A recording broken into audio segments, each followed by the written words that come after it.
Hello, this is Kyle from Empire Security Cameras doing our weekly Ustream broadcast. Sorry for the delay. We were getting some different microphones and webcams set up. What we're going to try to do at the beginning of this broadcast is go into a desktop presentation to where we'll be able to see the desktop that I'm using to log into one of our OEM IP cameras. So without further ado, we'll get into that.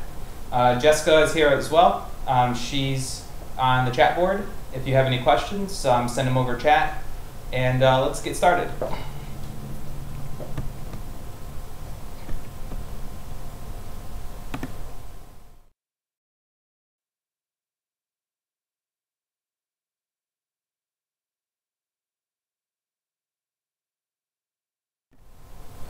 Hello? Okay, sorry about that. We're doing the screen share right now. How does it look? Okay, here we go. So I'm going to begin the process of logging into and making changes to one of our OEM IP cameras. The camera that I'm going to log into will be our IPC1 IP camera. So to get started, what we're going to do is use a program that's included on the CD. This program is called Upgrade. It's a tool that you can use to do firmware upgrades, but it also has some different features like an IP search tool, so you can search for the camera on your network, as well as you can change the IP address using this tool as well. So not only can you do firmware upgrades, you can also view the cameras that are on the network, as well as change the IP address as needed. So I'm going to hit the IP search button, and it's probably going to find a few devices on the network. These IP addresses reflect two of the IP cameras that we have and one of the OEM hybrid DVRs. The hybrid DVR is actually what's showing behind me right now. So let's get started. I'm looking at the first camera here, which is 192.168.1.11. By default, these cameras have 192.168.1.10. So 192.168.1.11 is one notch above that. And you can see the IP addresses on the side, subnet mask, the gateway, as well as the HTTP port and the TCP port. Those can all be changed. So now that we know what the IP address is for this camera, we're going to open up Internet Explorer and type that IP address in. So it's 192.168.1.11.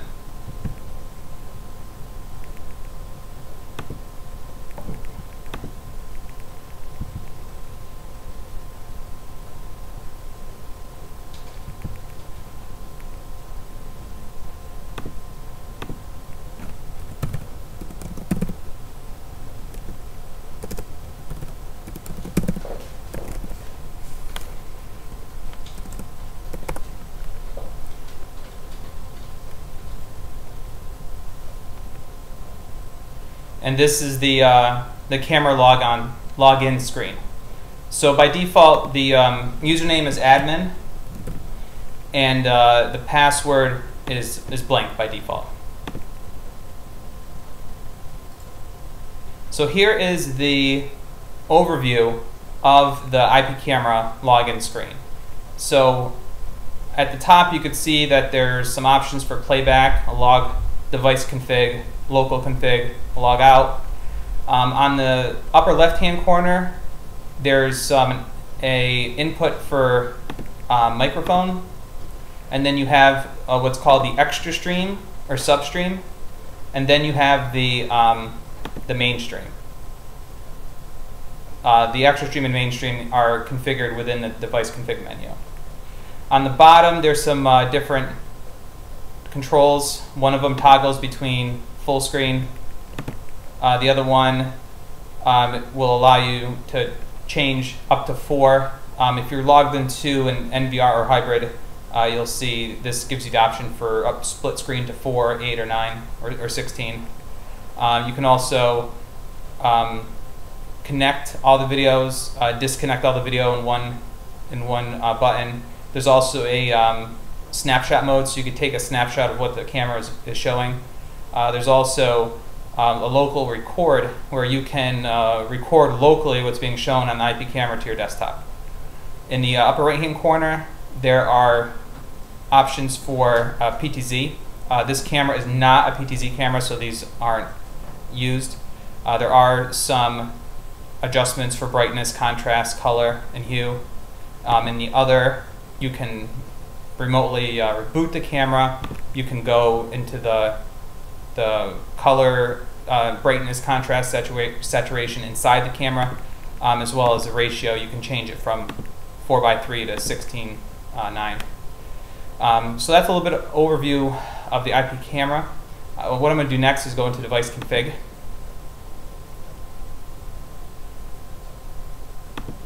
This is going to pull up the configuration menu for the camera.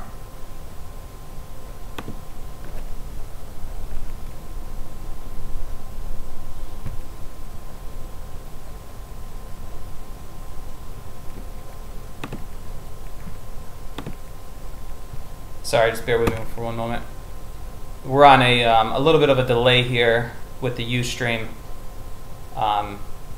so I apologize. Just bear with us for one moment.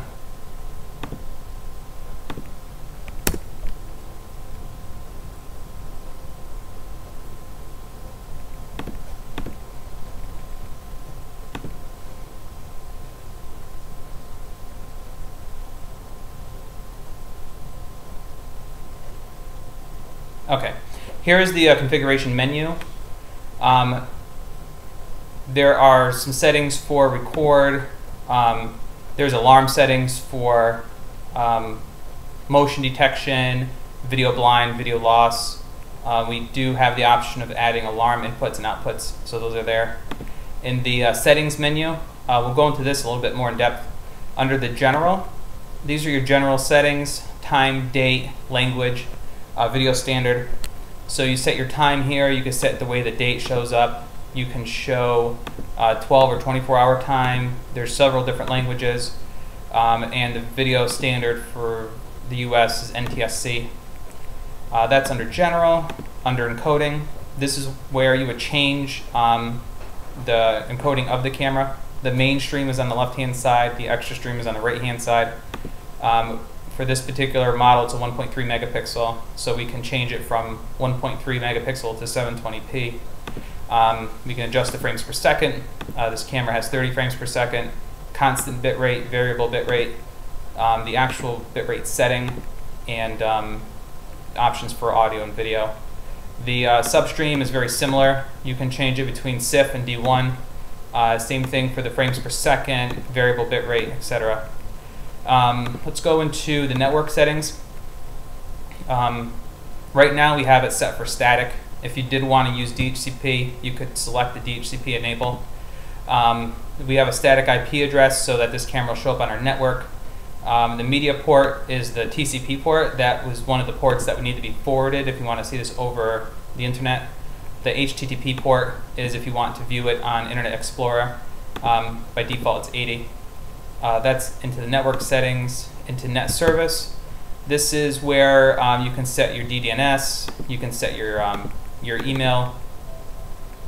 You could put your email address in here to get alerts directly from the camera. And also the mobile monitor. This port is pretty important. By default, it's 34599. This is the port that would need to get forwarded through your router if you're looking to view the camera over the internet on a mobile phone, iPhone or Android. This is the port that you would need to forward through the router. You can change the way that the GUI display is. You can name the camera. You can put the time in a different location. That's what you could do within the GUI display. PTZ config is for PTZ cameras. RS-232, same thing. This camera is not a PTZ camera and it does not have RS-232 input. These are the camera parameters. This is pretty important. You can set the exposure mode. You can change the day-night mode, backlight compensation,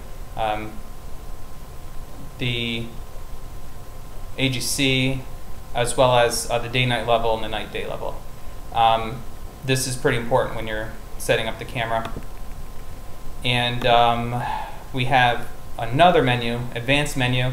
Hard drive manage is mainly for NVRs and cameras that have SD card. The account, you can change the different accounts and account levels. Admin, guest, you can do several different accounts. Auto maintain, you can set it to automatically reboot every day, every week. That's good to get it to reboot once in a while, just so it stops lagging. It's just like a computer. The longer it's on, you would want to have it reset at least once a month. The default means that you can choose what settings you want to go back to factory default. You can select all or just select one at a time. The import export, you can export configuration, import configuration. That's good if you're setting up several of these cameras and you want to just set up one and export that to all the other cameras and then import it as needed. That's a nice feature. The reboot and then an upgrade feature. This is where you would go to do firmware upgrades. So we'll send you a file, you browse for it on your computer, and you can upload it right from the camera itself. The last little bit is hard drive info. So if you do have an SD card, or if you have one of our NVRs, you can check the hard drive. There's a log of everyone who logged in and what they did, and of course the version.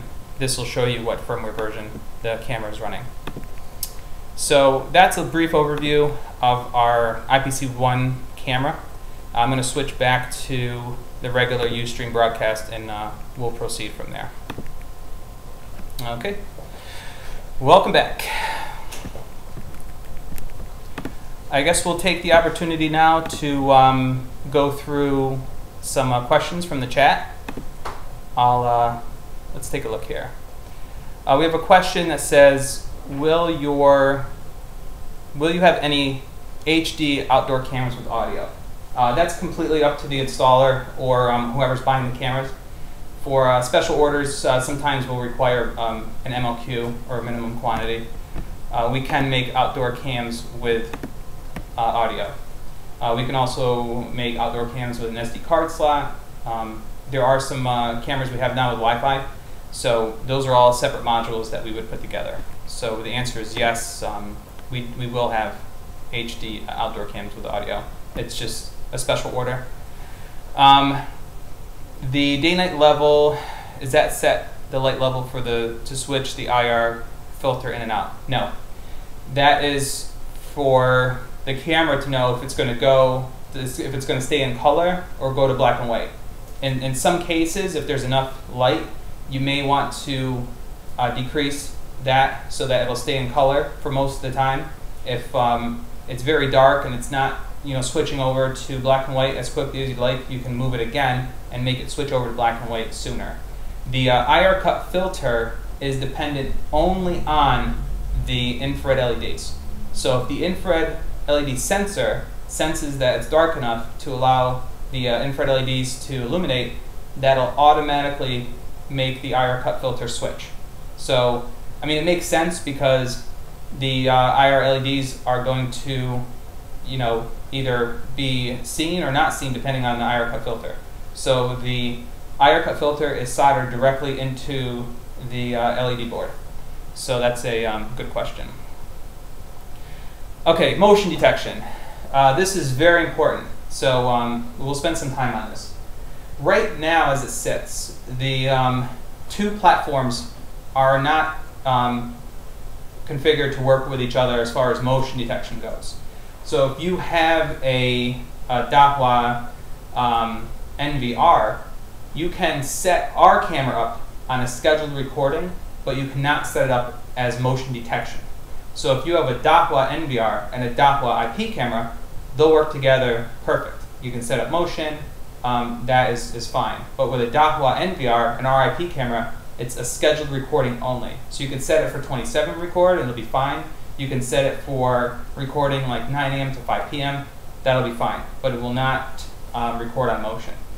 So the same is true with our NVR. If you have an Empire Security OEM NVR or an Empire Security OEM hybrid DVR, they'll work with Dahua cameras with schedule only. It will not pass motion through. The motion detection is not a setting of, or it's not within the parameters of ONVIF. So the ONVIF structure, as of right now, doesn't include motion detection. So the motion detection is going to be dependent on the manufacturer. So with our NVR and Doppler camera, it's scheduled recording only, and Doppler, NVR, and our IP camera is scheduled recording only. I have a feeling that the more that we work with our engineers, we may be able to get Doppler IP cameras to work on our NVR. It's something that we're pursuing. So, look for that in the future. Of course, it'll be addressed in either a firmware upgrade or an email. Just let us know if you need new firmware. So hopefully that answers the question about the motion record. Like if you have our hybrid OEM DVR and you have our OEM IP cameras, the motion detect will work perfect. Even with our NVR, OEM NVRs, which we have now, we just added to the site 16 channel NVRs, 24 channel NVRs, and 32 channel NVRs. And that's full 30 frames per second. So you can check those out. But with our OEM NVRs and IP cameras, the motion detect works perfect. So that's a very good question. Can the IR LEDs be manually turned off? No, they cannot. If you end up getting a camera and if you're shooting it out of a window or you're getting a lot of light and you don't need the infrared, let us know, because we can either remove the infrared board, the IR LED board from it, or we can instruct you on how to disconnect the power to the IR LED board. So either one of those would be required to keep the LEDs from coming on. The LEDs are not part of the software. It's a separate sensor, and the LED circuit board is a completely different circuit board. So it depends on the IR sensor that's built into the IR LED IC board. So that's also a good question. Can the CMOS sensor see IR from 940 LEDs? Basically, they're referring to a wavelength. 940 is way up high. I mean, it's infrared. It's invisible infrared. So as with like anything that's in the 800s, it's going to have that red kind of hue to it, because that's the particular wavelength that the red light comes through. But with 940, it's nearly invisible. There are some advantages to being in that wavelength, but none of our cameras will support it. So our cameras are designed specifically for the wavelength in the 800s. So that's also a good question. Does the ESC IPC2 Wi-Fi support PoE? I'm looking for a PoE camera with an adjustable lens. By the nature of it being Wi-Fi, it would kind of be pointless on having the IPC2 Wi-Fi be PoE, because the main reason why you're buying a Wi-Fi camera is because you can get power to it locally, but you're not able to run a wire for whatever reason. So the IPC2 Wi-Fi does not have PoE. I believe that we can manufacture that camera without Wi-Fi with PoE, so that model is available. We also have several other IP camera models that have PoE that are varifocal. They may not be on our site now because they're very popular, and we may be out of stock. So keep checking our website. We'll have several models coming out within the next few weeks. We already have 2 or 3 that are varifocal with PoE, so just keep an eye on our website. We have the model IPC1V, which is a mini bullet camera with 2.8 to 12 millimeter varifocal. We had a whole bunch of them, and they pretty much sold out overnight. So that's why they're not on the website. We're getting more in frequently. I mean, we get shipments in every day via UPS, so they get here pretty quickly. So that's about all the questions that we have right now. I plan on going for probably another 10 minutes. So if you do have questions that you want answered, please let us know. But in the meantime, I will address the IPC2 Wi-Fi. I'll give you guys a first-hand look at it, the size and whatnot. Can I have the camera right there, please? Okay. Thank you. Okay. So this is the IPC2 Wi-Fi. It has 72 IR LED, and it has the Wi-Fi antenna in the back. This is the same type of antenna that is on most wireless routers. So the default one that's included is about, I'd say, maybe 7 or 8 inches long. But there are options out there on Amazon, maybe Radio Shack. If you need a larger antenna, the connector is a Wi-Fi standard connector. So, I mean, we don't have any other antennas, but if for some reason you needed one, they're accessible online. So that's the antenna. It can be rotated 360 degrees, as well as anywhere in between as far as the angle goes. So that's the antenna. It does have the removable sun shield that we showed you last week on the IPC1, so you can adjust that. The adjustments for zoom and focus are on the bottom, so adjusting these knobs will allow you to change the zoom from 2.8 millimeter to 12 millimeter. This bracket is a tilt and swivel bracket. Now, we did have a question from one of our installers recently about this particular model mounting horizontally, so where they would need a mount like this. This particular camera can only be mounted vertically, so the cable goes through the bracket goes onto the structure, and this camera can be pointed in any direction as long as it's vertical. It cannot be like this because it would be upside down. So we do have some other models of varifocal cameras that the bracket is a little different, but for the IP Wi-Fi, for this particular model, it has to be this type of bracket. So the wire does go through the bracket. There's the RJ45 and the 12-volt DC. So that's a little, you can see the size of it.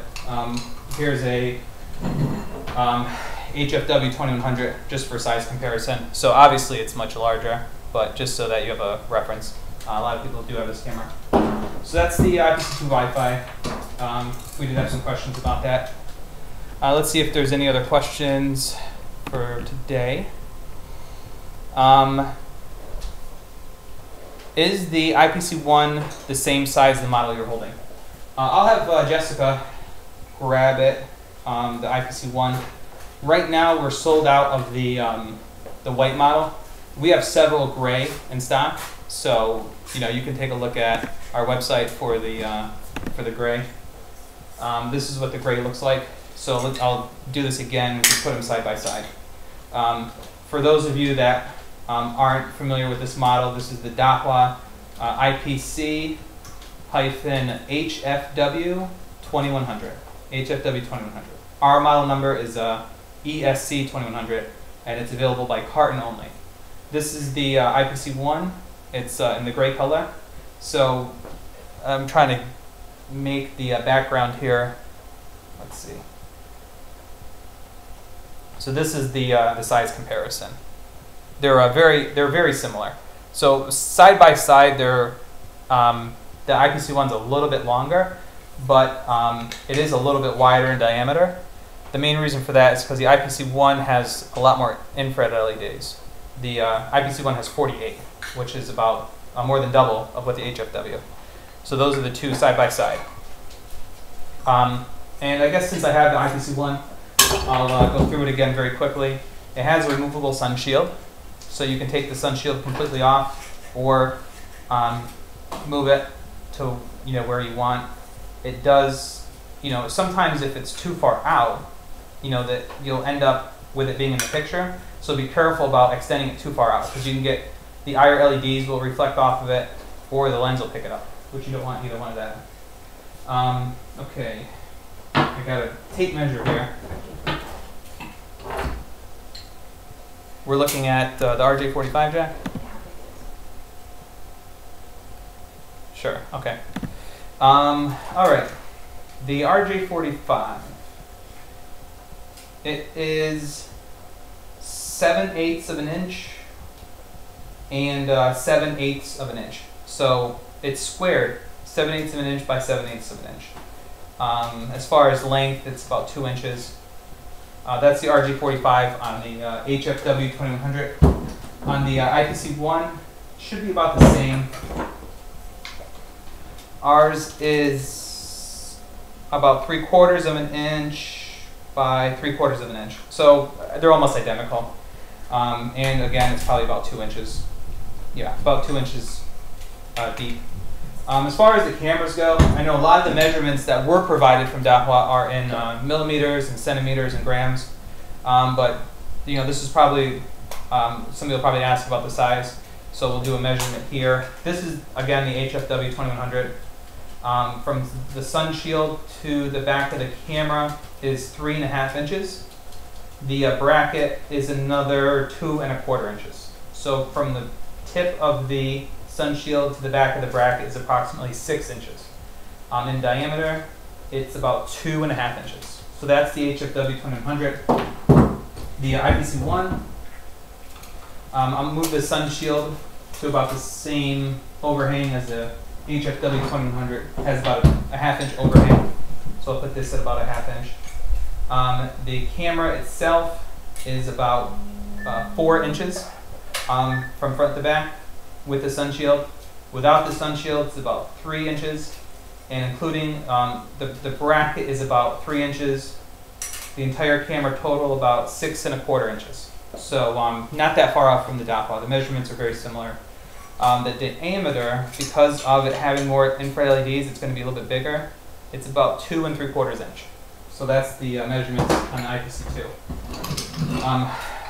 Or I'm sorry, the IPC1. This is the IPC2 Wi-Fi. From the tip of the sun shield to the back of the camera is about 6 inches. The bracket is about 6 inches. So that'll make it about 11 to 12 inches long, including the bracket. In that diameter, it's about 3.5 inches. So that's the IPC2 Wi-Fi.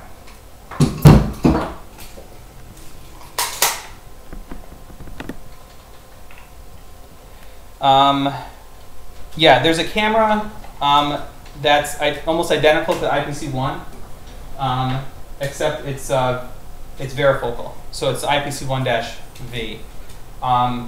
It is slightly larger. So like this particular camera, it's 3 inches deep. The IPC1 is probably about 4 inches deep. We need to include a little bit more room in there for the varifocal lens. I wish I had an IPC1V here to show everyone. I'll definitely have one next week. We're expecting a fairly large shipment in this week. So right now they're out of stock. We even sold only two demo models we had. Well, we sent them to a couple of our installers to test.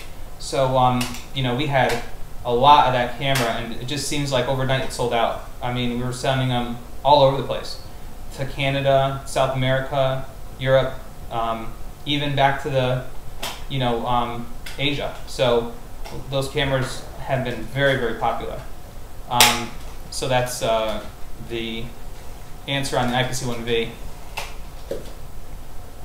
Somebody asked, why would I buy a Empire Security OEM camera over an HFW 2100? It all depends on the job that you're doing. I mean, these cameras, all of our products are made for installers. That's our user base. That's where we started.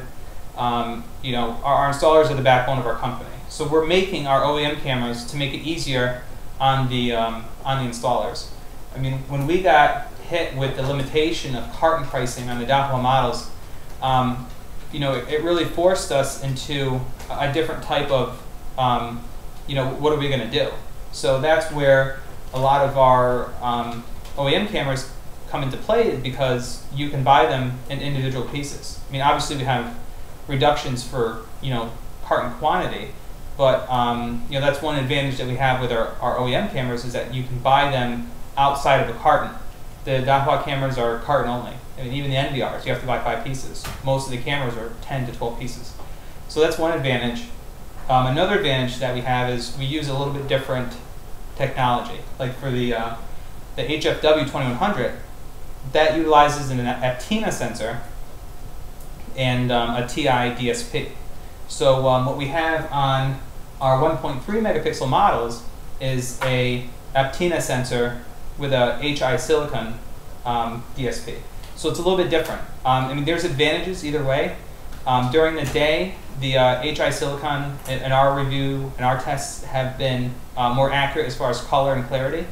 At night, they're very similar. There's some instances where the Aptina, the TI, will give you a better picture at night. There's some instances where the Aptina plus HI silicon will give you a better picture at night. I mean, we're continuing to upgrade the firmware on our 1.3 megapixels to make it that much better in the day and that much better at night. So we're continually tweaking the firmware to achieve a better result. So that brings me to the next, advantage is our firmware is out and available. It's not a secret. I did try to get our website people to update the website so that the firmware shows underneath the model. For certain reasons, they're still working on that.